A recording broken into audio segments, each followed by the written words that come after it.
Good morning, I'm sorry if I butchered this. Ohio, is correct or not? Thank you. Arigato. So, I am Niels. I work for Dropsolid AI. So, I'm currently the CPO of Dropsolid AI. Normally, you might have expected my friend and colleague, Dominic de Koolman, to give this presentation, but sadly he couldn't be here. So I am doing my version of this presentation today. So it has a bit of a different angle as well, so more of a product angle. Before I was CPO, I was a solution architect and a technical lead of a team. So I've been on the side of trying to sell Drupal many years now. I think it's over 10 years that I'm in this job. So yeah. So I've seen all those meetings where clients ask for the world, and we as Drupalists have a tendency to say, yes, we can build that for you. So I'm here to share what I've learned from my experiences over these past years and how that has influenced a bit our product strategy and how we start selling Drupal in these changing times. So, but first I wanted to just share with you a little bit about Dropsolid. Dropsolid is now actually two companies. So we have Dropsolid AI and the Dropsolid Experience Company. One is mainly focused on providing solutions to end clients. The other part is Dropsolid AI, and it's more of a product company. We create base materials, tools for other agencies to actually use. So we're mainly based in Europe, but we have employees all over the world, I guess as most of us happening now. So what's the goal of this session? I kind of want to give you a practical, product-focused pitch that lands. So you can take it and use it for yourself as well. So where are we right now? So this is the Gartner hype cycle. You might know with AI, there's been a bit of a hype. There's a bit of a bubble also, as that was mentioned as well in the session of Dries. So what I've experienced at my customers, the most of that I've encountered, are a bit past the peak of the inflated expectations. So they're past the point where it's like, it can do everything. They're now a bit into the trough of disillusionment. So they actually start asking those hard questions. Like they want to know what can Drupal do for me in this age of AI? So some of these questions have sometimes a tendency to like stop the deals going forward. So the questions that I've mostly encountered were like, okay, what will actually help me? How will it help me move my company forward? Then also, what's the cost? And then, how do you handle my data? I think it's a big thing in Europe right now as well, where we talk about like the data sovereignty, where we need to be sure that the data that goes into the system, that it's handled well and it's safe and secure. So we have these three hurdles, as we see them, is that in all this AI hype, they haven't solved magic, but they actually don't need magic. They need a summarizer for the editors. They need a search that works, that will actually get them results in a way that the users are expecting it. And they just need practical tools. They need practical tools and not a science experiment. Because a lot of the AI implementations that I've seen in the beginning as well have a bit of a tendency to go into the science area and not the practical part. Then yeah, they're terrified of sending the private customer data to third-party APIs, so data sovereignty as a non-negotiable legal and customer trust requirement. And then, yeah, the money part. Oftentimes it's a race to the bottom. We try to avoid that by showing them the value as well of what you bring.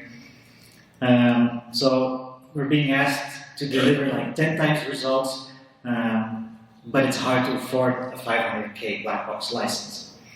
So we've seen this as well in the numbers from Gartner, is that 95% of the CMOs actually have insufficient budget to execute their strategies.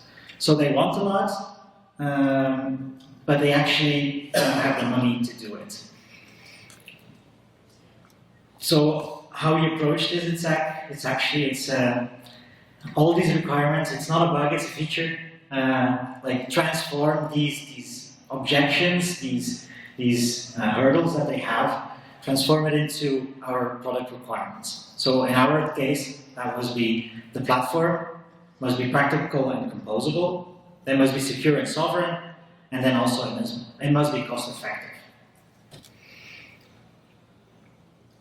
So how do we get that? It's a bit our Drupal dilemma, and our solution is that Drupal is a strategic asset in these AI times.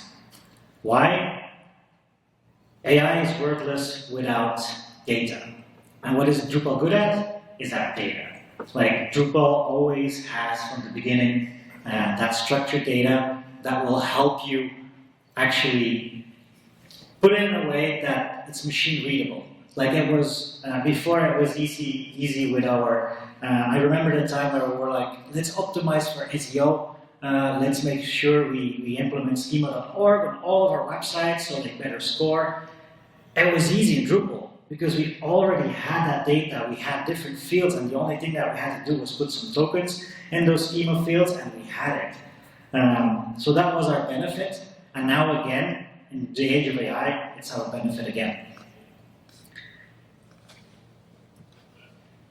Then our content, so the structure that we have, just pure content, flat content, HTML, and some WYSIWYG is not enough.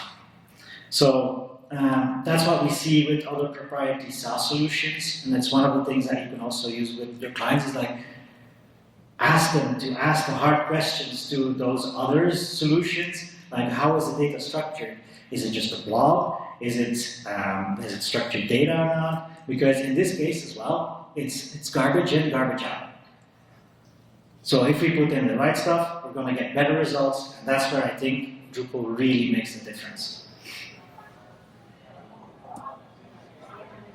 I stole this slide from the AI initiative as well, but I think for me it represents everything. That's why it's so important that Drupal is also on the AI train. I know many of us in this room, or maybe outside, are a bit of AI skeptics as well. I like to look at it from the pragmatic side.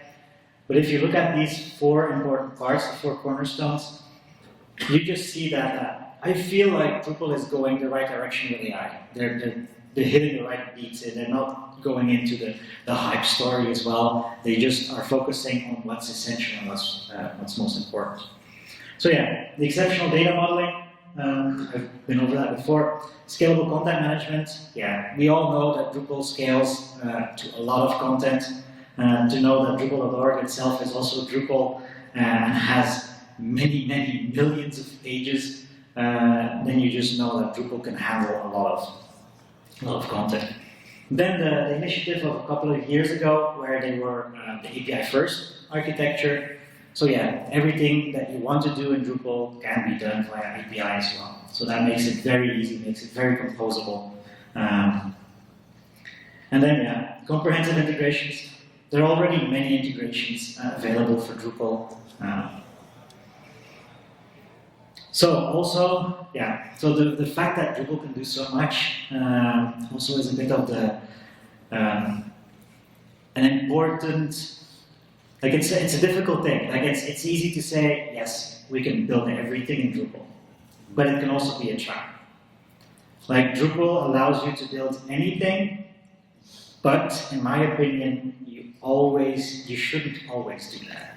Like have a good look at what is out there in the market. There's many open source solutions that already do certain things in a better way, And I think the best solution is there to actually start connecting it. So don't always build, like connect to existing things so we don't reinvent the wheel all the time. And then when you build a connector, contribute that back to the community so more people can start using it.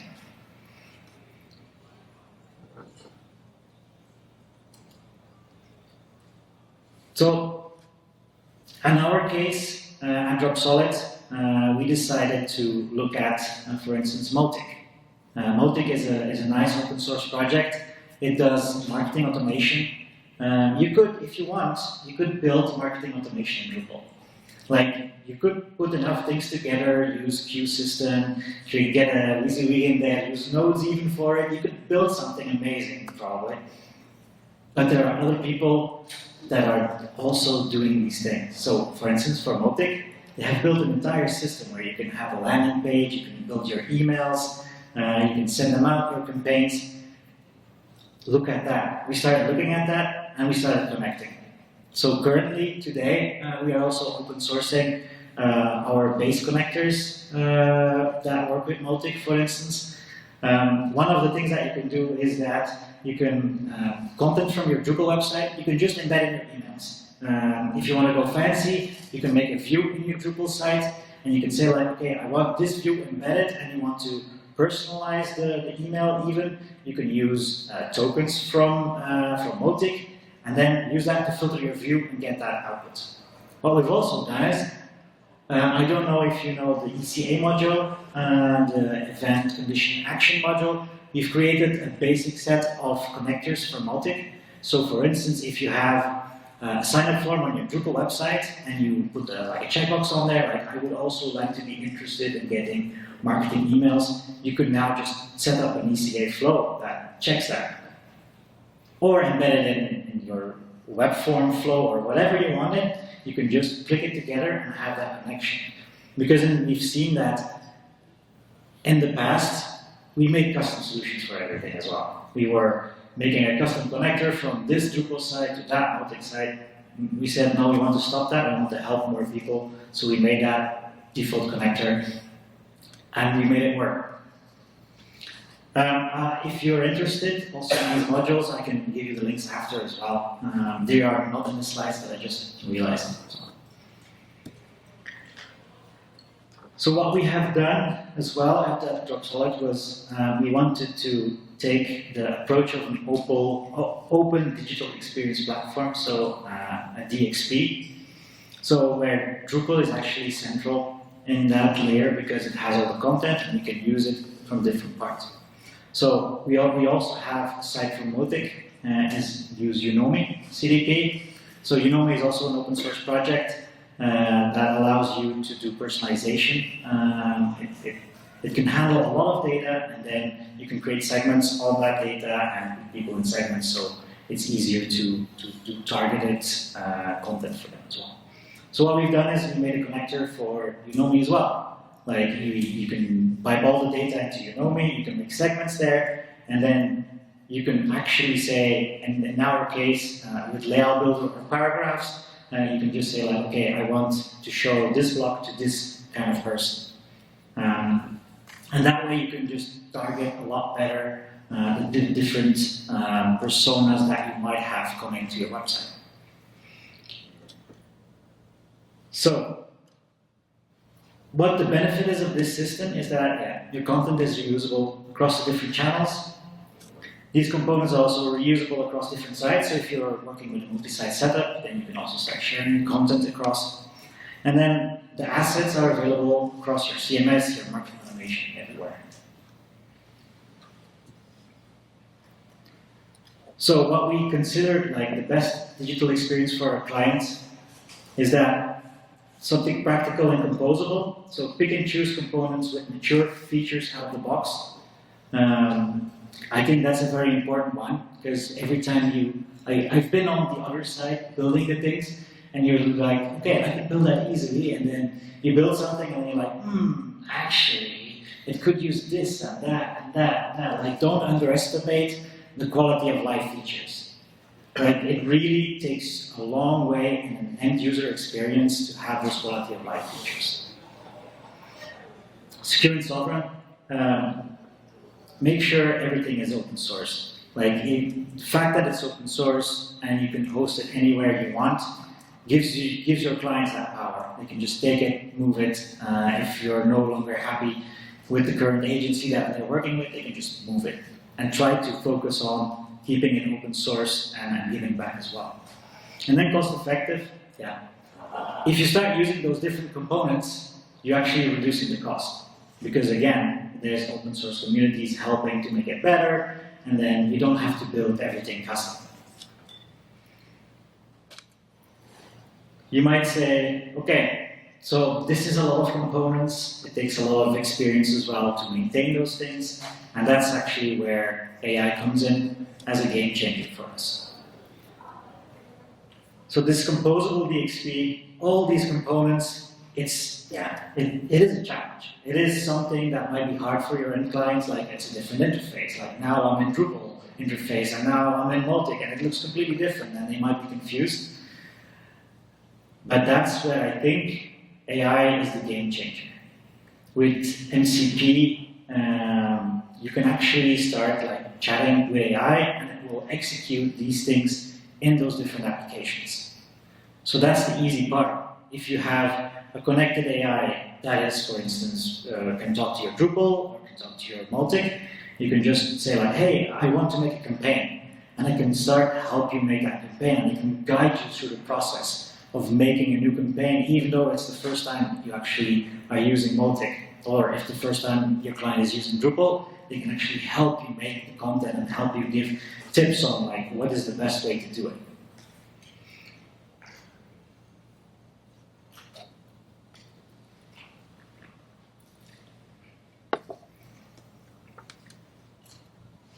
Another part of it, where I see AI as a game changer, is that they're asking for a lot, but they don't have the time to actually use it. I've seen many RFPs where it was like, okay, they want a massive list of features, and in the end, after a year has passed, I asked them like, so what did you use from all these features in the end? Like, what did we spend your money on building, making sure you got it? And then it was like, oh, maybe 60% they got to, and you're like, there's a disconnect here, because they see some system that has all these features, they make their RFP and they're like, okay, this needs to be in there, this needs to be in there, and they're making it almost impossible, inflating the cost. And that's where I think AI can also help them out. Once, with some good AI, you can actually help them make that content faster and use the system as it is designed. Like this is where we're going to. I don't think we are there right now. So this is the fully agentized solution on top of a DXP. So where in the end, you can just talk to agents and they will execute those different tasks for you, always keeping the human in the loop, where you can actually say like, okay, you know what? I want to have that campaign. And then it starts, it gets you to the 80% of it, and then you do the final tweaking, and then you get there. Like I had this discussion also with Dominic, my boss, and we were talking about like, okay, maybe in 10 years, you'll be able to fully just talk to an AI, and it will just do that. You don't need the interface anymore. You don't need a Drupal interface, you don't need your page builder anymore. Why need Drupal Canvas if you can just say, make me this page, and I want it to look like this? I think before we get there, we're first going to have a phase where it's going to be, it can get you to 80%, and then the last 20% you tweak, and you're done. I think that's going to be the most time efficient way to do it. Because I think many of us have also been there already. You're trying to, with AI, trying to make something, and then when you try to get the details right, you just get stuck, and it starts doing all sorts of weird things. And so I think in the next few years, it's going to be the way to go. So agents, yeah, also from Gartner, by 2028, we're expecting like 33% of all software applications will include agentic AI. So we have some time, but I think we're pretty much on track there as well. If I look at what's going on in the AI initiative, They're making some great strides towards that. Like definitely the ground layer, I think, is there. Now I think it's going to be like putting out that extra effort and making it usable and user-friendly as well. So I just wanted to focus a little bit more on if you're selling Drupal and you're selling it with AI, what can you do right now, today? Where can you make that difference? And I think it's more into like creating these small integrations with AI that actually give them the benefit. So I just made a list of a couple of them to just go through it. One of this is an example actually that we're using for one of our clients as a utility company. So they do the water utilities in Belgium. They have a Drupal site with a lot of information on it, but still they do get a lot of information, like requests for information from the public. And they've just noticed that their help desk that does that has a lot of work because of that. So what we looked at it with them was we actually did a two-step approach. So first of all, we implemented an AI search, so it's a RAG search on top of their Drupal website, and we exposed it to them internally first. So it was the people from the help desk using the RAG search to formulate answers for their clients. So they would get a question, they would ask AI and say like, okay, this is a good answer, we can send that through. That was kind of a grading process to see if it wouldn't do any weird hallucinations and actually get it to a state where it was actually good enough to release it to the public. So the crazy thing was that we saw that it helped them so much. This little example was for them the catalyst to actually invest more in AI. It saw that it took them, like it gave them so much time back that they decided to invest more in what they could do. So they also have like a whole backend platform where people can say like, okay, I'm moving from a house, I need to do registration. They also want to put AI in there to help them with making those processes more easy. So in this case, from the technical side, this is just using the basic elements that we already have used in Drupal many times before. So like search API to feed the vector database that you can have. And then actually we have a new module, the AI search module, that exposes that and lets you link an LLM to it and get like generated responses just like you would on ChatGPT, for instance. So then another case was actually in our CDP in Unomi. We made a custom thing there ourselves. Was actually like, so all of the visits that people do on websites that are linked with our Unomi CDP, all of the interactions, all of that data gets spiked every time into Unomi. So it gets a massive amount of data in a very short time. What we did is we actually used machine learning techniques to automatically start creating groupings based on the behavior that people do. So we quickly saw like, okay, these people are going to the job pages mostly, so that means they're a job seeker. So we made different personas. We didn't think of our personas, we just let it generate the personas based on the behavior of the people that were actually on those websites. And then sometimes you get funny surprises there, like something that you thought was not a persona and suddenly is a persona. People, for some reason, only go to the about page or something and are just focused on that. Like, you get some weird results, but it gives you amazing insights because it's not predetermined. We always have like a way of like, I think this is going to be it. No, this is really shows you based on the data, and that makes it very interesting. Another thing, yeah, you've probably seen this as well, or maybe not, is all of the editing tools. Like I see many of my clients were using ChatGPT on one side, one window, putting it in there, and then copy paste. Like, we can make that easy for them. Like, make everything into the tool, and you can, if you want, you can even connect it to their ChatGPT. And that's the cool thing about Drupal, is that you can put any LLM behind it. But in this case, make it easy for them. Like, make the tools that they really need to have, put them in Drupal. And there are already many different modules out there. Like, one of them is indeed the text completion. Then we have like the changing the tone of voice.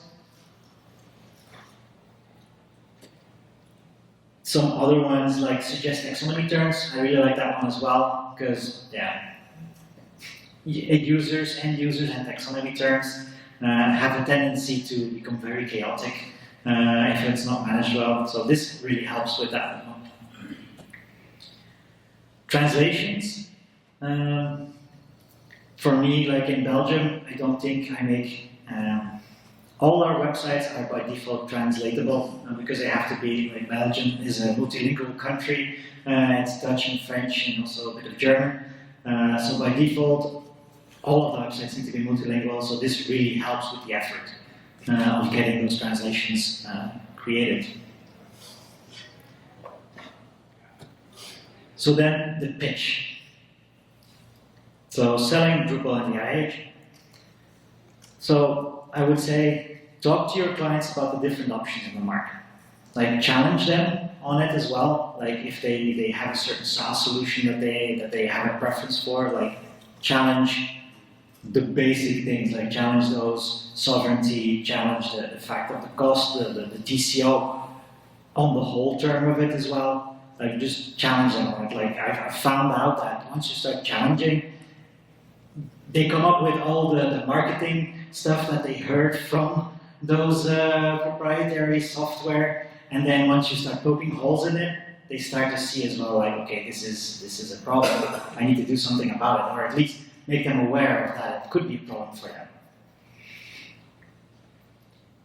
So if you look at it like the monolithic DXP suite, it's often a black box. Like you look at the Optimizes of the world, the Adobes, they're just black box. They trap your data, they charge you very high license fees, they're 100% locked in.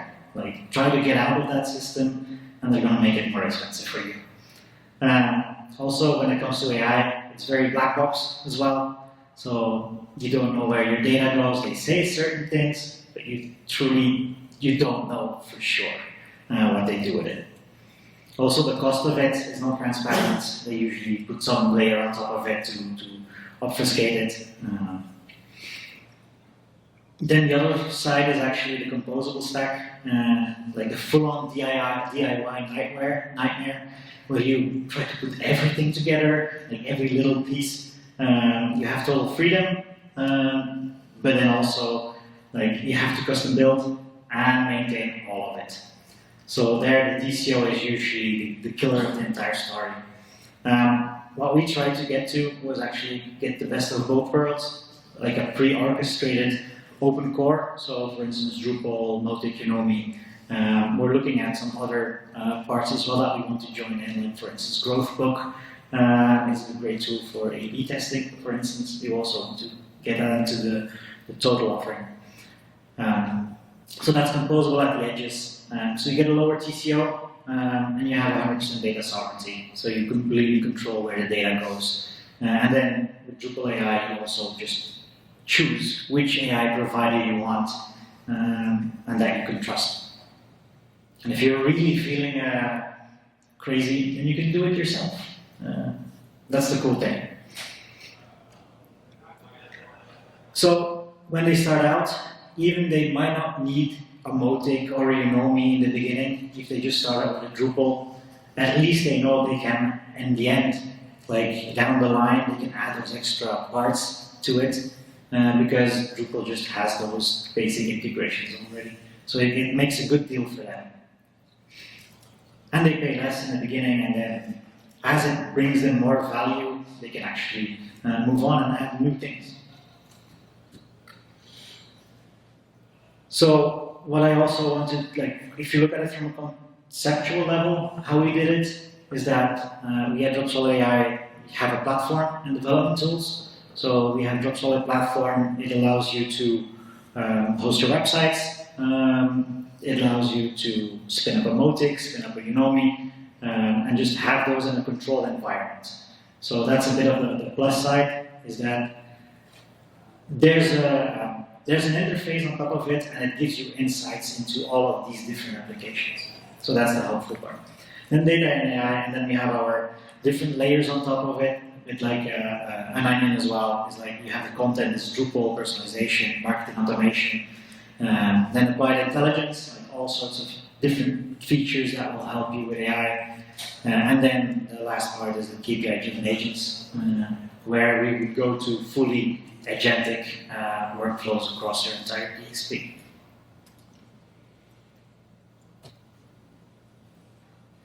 So we're also part of the Drupal AI initiative. We felt like it was very important to be part of that initiative because, like I said, it's an enabler.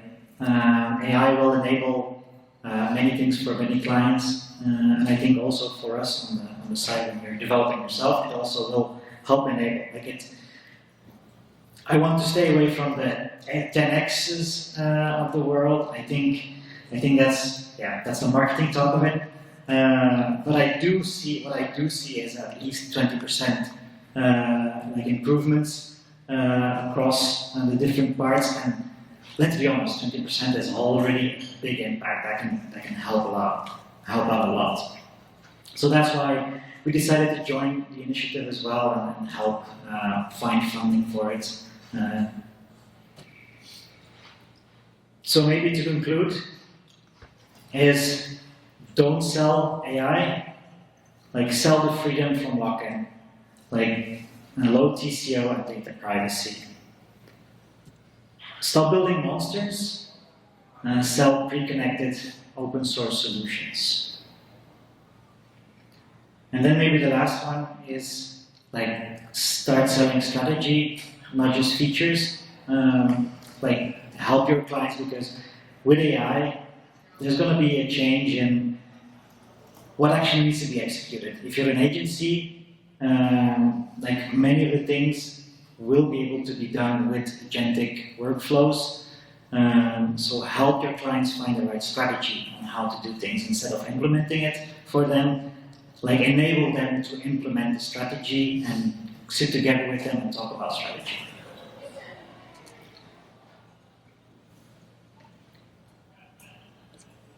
So this was my presentation.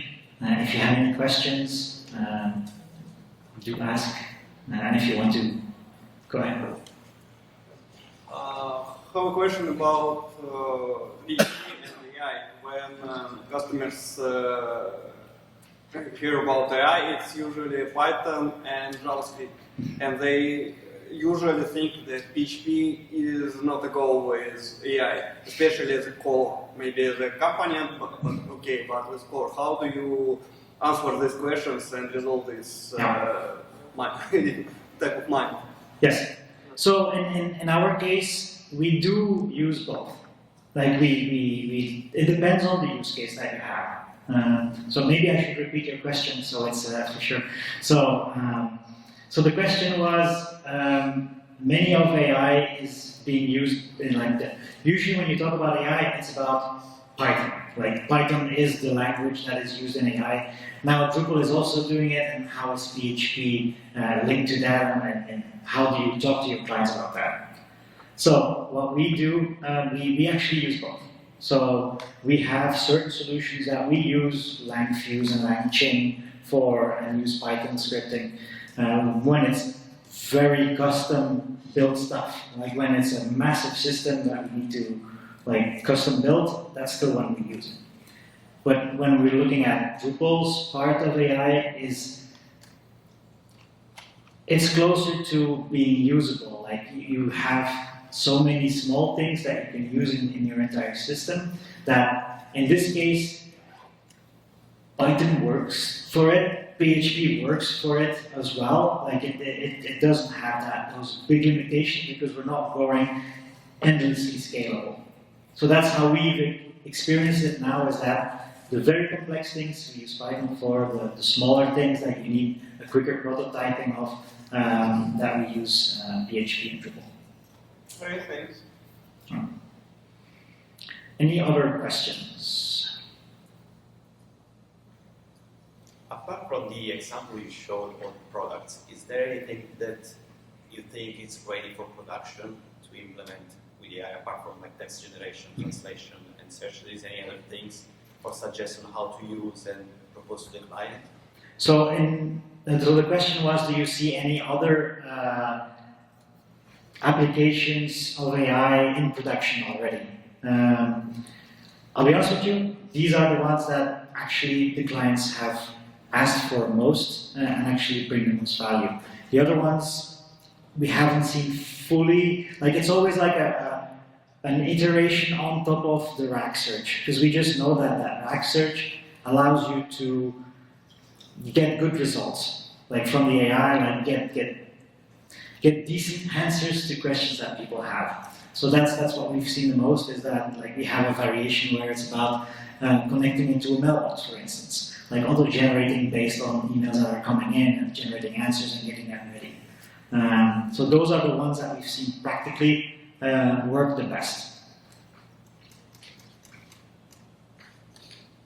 And for RAG, we use the Drupal module, or you're like giving to an external service. So the chunking and the so we're using the Drupal module now. We also have our own Drupal, like so Dropsolid AI also has our own API gateway, and we have our own chunkers there as well as an availability, because we've seen that some of it is very specific to the models you use, and that combination then allows us to offer that as well. So we have a bit, so we're mainly using open source things. It's also open source. Our tokenizer is also open source, so you could use it, but it's meant to be used with the models that we offer. But if you want to use it, you could use the module. So it's also the Dropsolid AI module, if you're interested. I have a question about AI search. So you have different AI providers.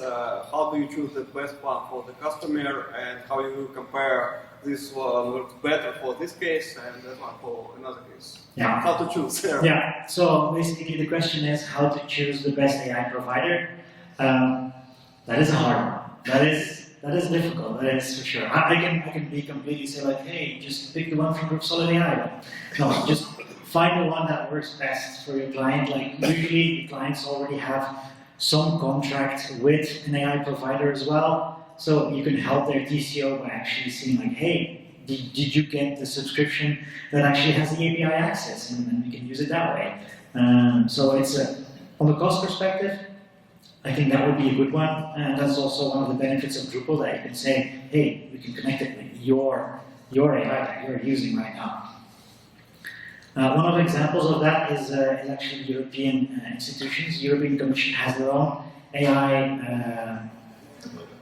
own AI gateway, so we can just let them use their own things. Like, why force them into another ecosystem if they can just use their own? Then to match what is best for what, yeah, that's a hard one, because the models are evolving so fast. It's trial and error. That's the hard part about selling AI, is that make sure that you foresee budget to follow up that trial and error part, because you're going to be looking a bit, trying and seeing like, okay, this model is not good enough, maybe we need to move to a more expensive model, or maybe you pick another one. Yeah, thanks. Yeah, usually the rule is you need to use the same provider for the same task. So for example, if you want to use Cloud or whatever for the embeddings, make sure you use it for embedding the content and also the question of the user, so you get the same meaning, the same actual embedding. Or for translation, let's use the same everywhere on the site, based on the client budget. Okay.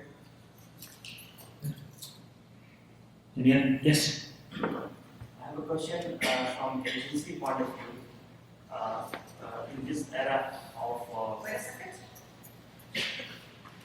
So the question is... Oh, nice, perfect.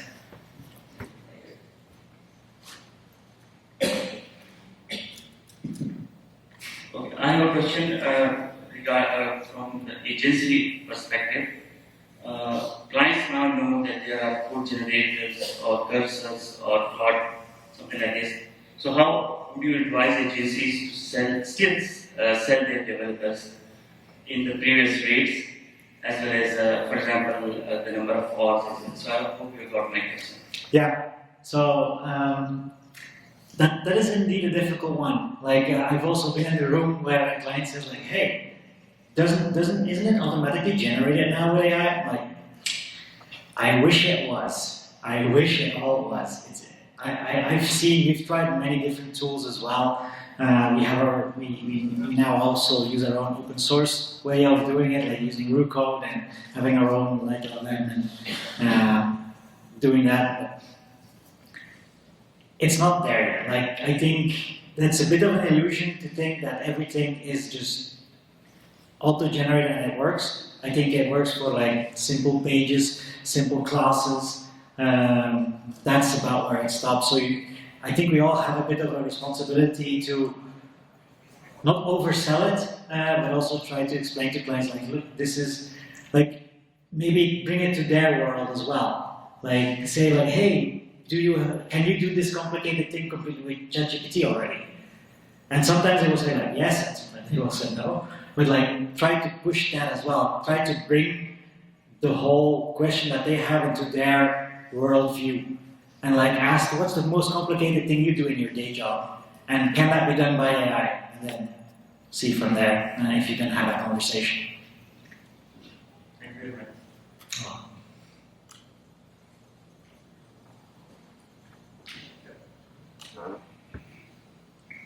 Thank you very much.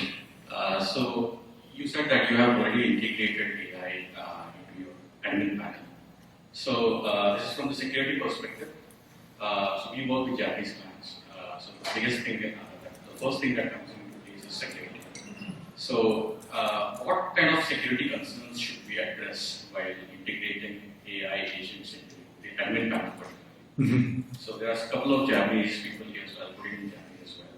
So 質問は管理画面、Drupal の管理画面に、AI を入れるときは、AI 設置するときは、どういった懸念を考慮した方がいいか聞きました。Okay. So yeah, integrating basically integrating AI with sensitive data. So yeah, very important there is knowing what happens to that data. Like being from Europe, where there's a vast focus on like data sovereignty, data protection, GDPR, the whole everybody loves those cookie banners. I think it also was something from Europe, started with the GDPR law that really pushed it. I remember sites from the US not being available at all because they didn't have a cookie banner and they just decided to just shut down access for Europe. So I think from that perspective is that you need to know where the data is going. Like have your checks in that process and say like, okay, you know what? Know your suppliers. Know the contracts that you have with them. Know what they're going to do with your data. So that for sure. And then having open source really helps in that because you can run it anywhere. Like if your clients really have big concerns, like tell them to run it locally. Like you can almost have it air gapped almost, like certain parts of the stack. Like if they're really that concerned, let them run it locally. If they're less concerned, find a partner that you can trust that can do these things. Thank you. No problem. Any more questions? I think it's time now. Oh. Okay, thank you very much.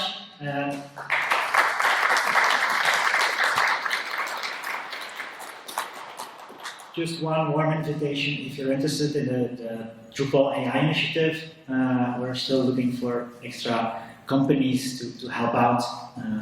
So with these QR codes you can find some more information about it or join the program if you're not already joined. Are you going to make the slides available? Yes. Thank you.